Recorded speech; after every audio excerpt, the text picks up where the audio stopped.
Did ChatGPT just help me figure this case out? Let me show you something. Do not scroll away.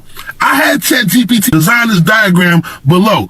And what the diagram shows you is the void between these 4 people right here.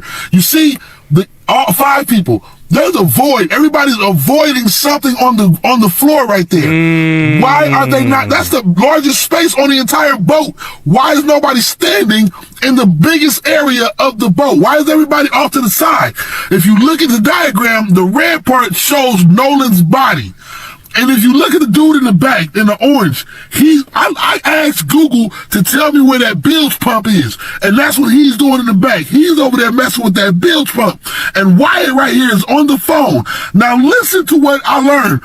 Now, when Wyatt was on that phone call with the CETO company on the distress call, he says that the lady asked him, what is your GPS coordinates? Wyatt says, let me go look. So he had to have been over here with all the commotion going on while he's over here messing with that bilge pump. Wyatt was over here and he left from over here to go over here to check the coordinates. As you can see, he's on the phone right there where the coordinates is. And if you look at the diagram, you can literally see where Nolan's body could possibly be in this picture where you can't see it. Because I had them tell me what all of this means, what the space is called, and everything. So that space definitely can hold Nolan's body. And as you can see here, what the fuck are they avoiding? Why are they not standing right there? They're avoiding something. There's a whole void in between all these people. And that diagram shows you what's really going on in this picture. All right, so now at this point, I am pretty sure that the Triton was there all day. They didn't switch out the boats. And I'm also pretty certain at this point that this is a real video because there's one single frame where you can see Bart's boat and you can also see the toes of somebody like dangling them off the water. So if the picture or video were AI, it would be a really bizarre thing for it to just kind of throw in. But there's zero question in my mind that this video has been altered. So then the question becomes, why would they alter this video?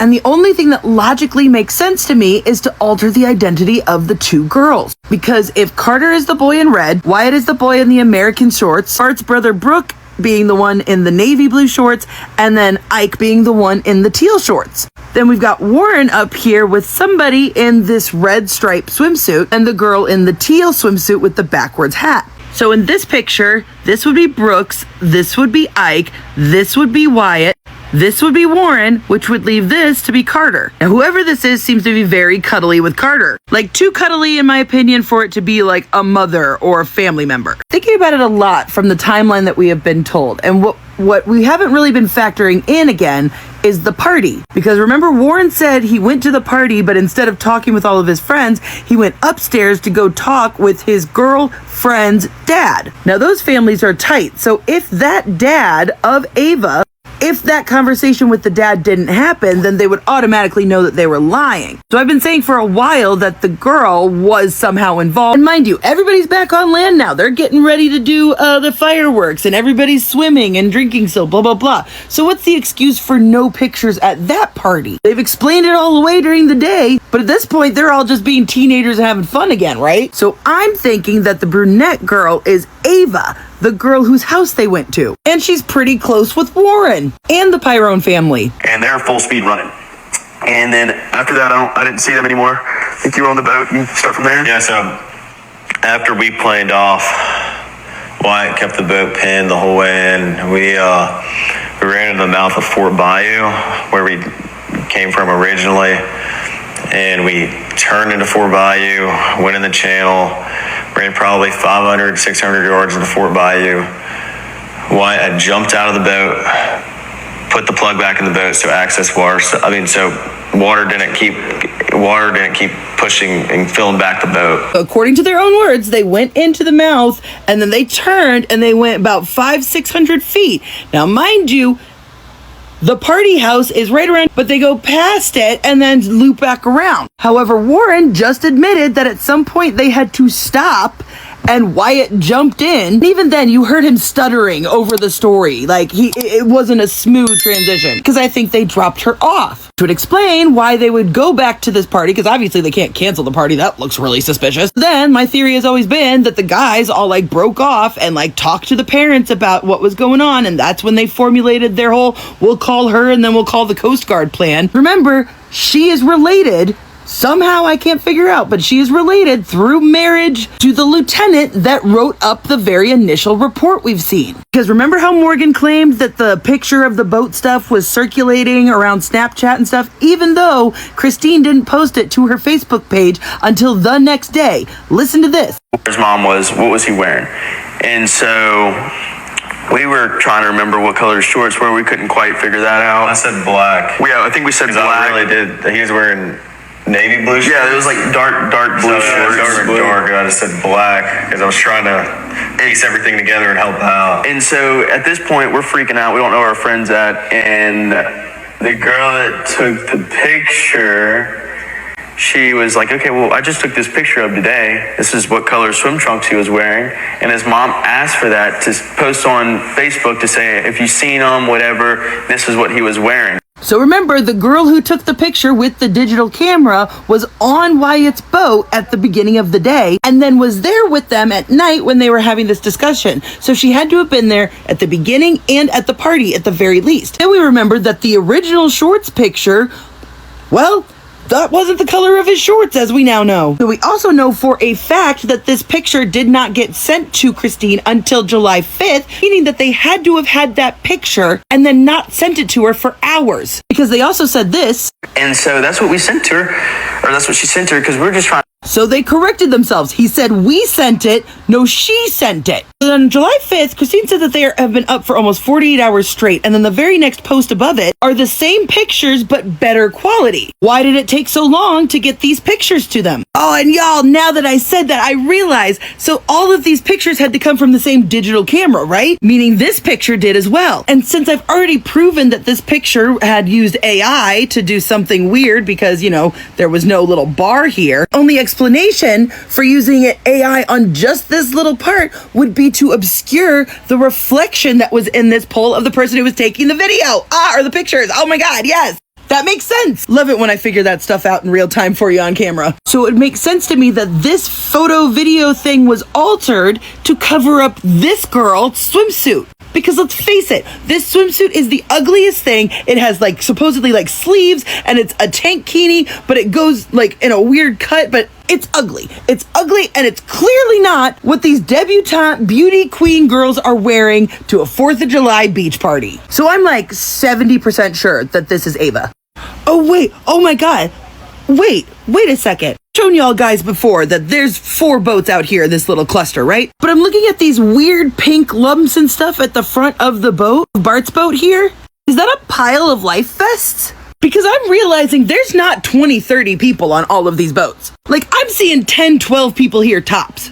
Let's not forget what a full house looks like on these boats. Because even in this video at the meetup place, there's not 20, 30 people getting ready to get on these boats. I mean, the boat left at 9:56 according to the GPS. We got like 7, 8 people here, like 6 people here. And also, if they were legitimately needing to be towed and they were trying to get the water to run off, why are they all spread out on the boat? Why are they on the boat in general? Why didn't they just get off on land or get on another boat? Trying to get the boat to tip up and go planing, why do you have over half the boat on the front of the boat? These are experienced fucking fishermen. They know better than that. Yeah, I can't believe I've never thought of that before. If the boat was sinking, why are they even on the fucking boat? Yeah, and if it was so common and so easy to get, you know, rides back with other people, you know, strangers on Horn Island, why did they need to load everybody on the boat? Why were they yelling at Nolan to get on the boat? They didn't need to get him on the boat. And now that I'm looking at this, doesn't it look like Warren is on the phone? Could this have been when he was calling his mom 8 times? Also, one more thing that stuck out to me. We called law enforcement. I was with Wyatt at the time after we left Jackson's house that night. I was with Wyatt and one person we were with saw that their location was actually headed towards Wyatt's house. And so Wyatt got on the phone with 911 and was like, hey, these people are on the way to my house or already at my house. My mom and my dad are there alone and they know nothing about this. Now, he stumbled over his words from beginning to end in that story, so I don't believe any of it. But the one thing that sticks out to me was the phrasing, "they don't know anything about this." If people are heading over to your house, why wouldn't you call your mom and dad before you called 911? Because it sounded like he was trying to keep his parents out of the loop of this story, which as a teenage boy implies that you have something to hide. Just a lot of different things to think about, right? Hey y'all, hey, I was tagged in a video from a reliable source that the 19th Circuit District DA office is no longer looking at the Nolan Wells case as an accidental drowning. However, they are now have moved on to looking at it into a criminal investigation, and I think that that is great news. I don't want to get too excited yet because I did go searching in the news outlets and things of that nature, Ben Crump and other people who have been keeping up with this case, and they have yet to mention that yet. So I don't want to get too excited, but the source is very reliable, and he is saying that his inside source has told him that this is what the DA office is now moving into, looking at it as a criminal investigation. I always say I want to be excited, y'all. I really do want to be excited. I don't want to be a Debbie Downer. So I'm praying and I'm hopeful that, later this evening, hopefully something will pop up on the media, the news outlets to confirm. Everybody is now pointing out that Charles and TMZ are now backpedaling on everything they said, because Charles was recently being interviewed, and I think it was by Don Lemon, and he's like, yeah, it's odd that they're going off on Officer Race Batum Tatum's podcast. It's odd that they did this. It's odd that they did that. But TMZ, you have been the ones supporting these young men's PR crusade this entire time. So why now are you finally flip-flopping? Is it because all of the backlash you've been getting for reporting on this so incorrectly and favoring one side over the other? Because every time Harvey was on there, he said, oh yeah, we've corroborated the footage with them on the CTO call. And then when Trent Out Loud, shout out to Trent my Out man Loud. says Trent Out Loud. Trent Out Loud said, where is the metadata? Where is the META? Where is the META, son? We need to see it all day, son. Where is it? Where's the metadata? And Harvey's like, oh yeah, we just believe them. So I'm glad TMZ is backpedaling, but you guys should have been on this from day one, because one thing about TMZ, we all respected you on that celebrity tip for always like, why are you guys even using Officer Race Batum's Tatum's video with his bug on it, his logo? I've never seen TMZ rock anybody else's video. They always have the TMZ bug on their videos, so do better, TMZ. Everything you just heard reflects public opinion and ongoing investigative developments surrounding Nolan Wells' case. Today, Nolan Wells would have turned 19. Instead, his family is spending his birthday remembering him and still asking what happened during the final hours of his life. And this week, several developments have put that question back in focus. On August 17th, the NAACP officially joined the Wells family's legal team. Its Office of General Counsel is working with Ben Crump's team as the family pushes for a more thorough investigation and greater transparency. The family's legal team has also said it is ready for a joint forensic examination of Nolan's cell phone, with August 18th through August 21st proposed for that examination. Then Jackson County District Attorney Angel Myers McIlrath said evidence is still being reviewed before presentation to a grand jury. She also said she could not release additional details publicly and warned against relying on unverified information online. None of that means an arrest is coming, but it does mean the case remains active. And all of these developments point back to one unresolved part of Nolan's final timeline: a roughly hour-long gap between his last reported sighting and the boat leaving Horn Island. So what happened during that period? If you've been following Nolan Wells' case, you already know what happened on July 4th. The question now is much narrower. What happened between Nolan's last reported sighting and the moment the boat left Horn Island? Publicly discussed timelines placed that last sighting at around 3 p.m., with the boat leaving later in the afternoon, leaving roughly an hour that remains unresolved. That gap doesn't prove a crime or establish that anyone lied, But it matters because investigators need to know what happened during those final known moments. Who was around Nolan, what communications took place, and whether the different accounts match the available evidence. And now, one piece of evidence could help test that timeline. Nolan's cell phone. If the phone can establish even part of what happened during that missing hour, it could change how investigators understand his final hours. And that's why the proposed forensic examination matters. The Wells family's legal team has said it is ready for a joint forensic examination of Nolan's cell phone, with August 18th through August 21st proposed for the examination. The significance isn't that the phone automatically contains the answer. It doesn't. It's that digital evidence can potentially provide information that can be compared with everything else investigators know. Depending on what remains available and what can technically be recovered, a forensic examination could potentially reveal communications, timestamps, application activity, available location information, and other digital records. The real value comes from comparison. Take a timestamp, compare it with a witness account, compare that with available location data, then compare it with the boat's movements. If those pieces line up, they can strengthen a timeline. If they don't, investigators have another question to answer. That doesn't automatically mean someone lied. There can be innocent explanations for discrepancies. But discrepancies still have to be explained. There has also been intense online speculation about whether Nolan's phone was altered or whether information was deleted. Those claims should not be treated as established facts.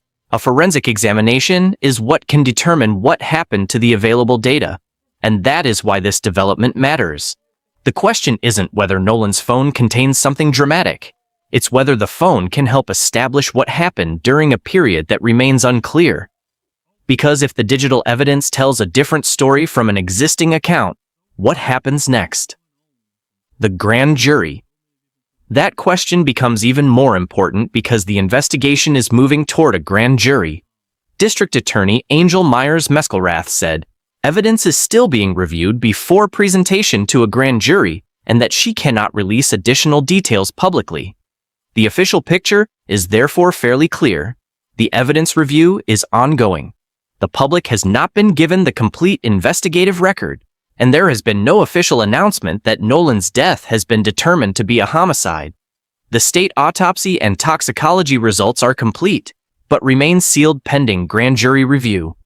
The independent autopsy commissioned by Nolan's family was previously inconclusive, and the cause and manner of Nolan's death remain publicly undetermined. So when people online say arrests are coming, that remains speculation. There have been no arrests connected to Nolan's death.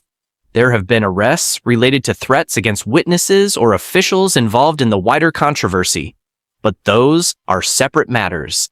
They are not arrests for Nolan's death. A grand jury presentation also does not guarantee that charges will follow. It is part of the legal process through which prosecutors present evidence for consideration. What happens after that depends on what the evidence establishes. And that's why the next stage could be important. If the cell phone examination provides reliable information, that could become part of the broader evidence review. If the sealed autopsy and toxicology findings answer questions about Nolan's death, those findings could also become significant. And if prosecutors ultimately find evidence of criminal conduct, the grand jury process could become the point where this case takes a different legal direction. But we're not there yet. Why the NAACP's involvement matters. On August 17th, the NAACP officially joined the Wells family's legal team. Its Office of General Counsel is now working with Ben Crump's team as the family pushes for greater transparency and a more thorough investigation. The NAACP's involvement does not establish that Nolan was murdered. It doesn't identify a suspect, and it doesn't mean an arrest is imminent. What it shows is that the family is continuing to push for answers while the official evidence review remains underway. And the timing is notable. The NAACP joins the legal team. The family is pursuing a joint forensic examination of Nolan's cell phone. The district attorney says evidence is still being reviewed, and the case is moving toward grand jury consideration. Those developments don't solve the case, but they raise the stakes around the same basic question. What can the evidence actually establish about Nolan's final hours? Because that's where this investigation ultimately has to go. There is another reason today matters. August 19th would have been Nolan's 19th birthday. His family shared a personal birthday message with CNN, and a national day of prayer is being held in his memory. Reverend Al Sharpton is leading a virtual vigil at 11 a.m. Central Time. Later, an in-person prayer rally is scheduled for 7 p.m. at Greater St. John AME Church in Biloxi, with Dr. Jamal Bryant as keynote speaker. For Nolan's family, this isn't simply another day in an investigation, it's his birthday. A day that should have been about turning 19 is instead another day spent asking how he died. And that's worth remembering when the discussion turns to phones, timelines, and grand juries. There is a family behind this investigation that is still waiting for answers. Today, they are remembering Nolan. What happened during that missing hour? It may not be one dramatic discovery. It could be several pieces of evidence finally lining up, a phone record, a timestamp, a witness statement, a location record, a forensic finding. Each one might seem limited on its own. Together, they could establish a much clearer sequence. And the reverse is true. If important pieces don't agree, investigators have to determine why. That's what makes the timeline important. Not because an hour proves anything, because that period sits between Nolan's last reported sighting and the boat leaving the island. If investigators can reconstruct it, they may be able to narrow down what happened. The evidence might support accounts that have already been given. It might challenge them. Or it might reveal something nobody outside the investigation has seen. Any of those outcomes would matter, because the goal isn't to make the evidence fit a theory. The theory has to fit the evidence. That's also why the district attorney's warning about unverified information matters. A viral post isn't a forensic finding. A social media theory isn't proof. And repeating an accusation doesn't turn it into evidence. The investigation has to operate differently. Statements have to be compared. Digital information has to be examined. Forensic findings have to be interpreted. And prosecutors ultimately have to decide whether the evidence supports criminal charges. So if the evidence now being reviewed finally explains that missing period, could that be the point when the question of arrests becomes something more than speculation? Right now, nobody can responsibly say. There have been no arrests connected to Nolan Wells' death. For now, there is still a lot the public doesn't know. We don't know everything contained in the state's autopsy and toxicology results. We don't know what a joint forensic examination of Nolan's cell phone will reveal. We don't know everything prosecutors will eventually present to the grand jury. And we don't know whether any of that evidence will result in criminal charges. But we do know the investigation remains active. And we know one part of Nolan's final timeline remains unresolved. That roughly hour-long gap. Today, Nolan should have been 19. His family is remembering him while still waiting for answers. And the question isn't whether the internet can solve this case. It can't. The question is whether the evidence now being examined can finally explain what happened between Nolan's last reported sighting and the moment the boat left Horn Island. Because that's where this case keeps coming back. That missing hour. And if investigators eventually account for it, we may finally understand whether it was simply an unresolved part of the day, or something that changes the direction of the entire case. If you want to follow the verified developments in the Nolan Wells case as they emerge, please subscribe to this channel. And if you're following the case closely, share your thoughts below. But keep the discussion grounded in what can actually be verified. Nolan's family deserves answers, and those answers should come from the evidence.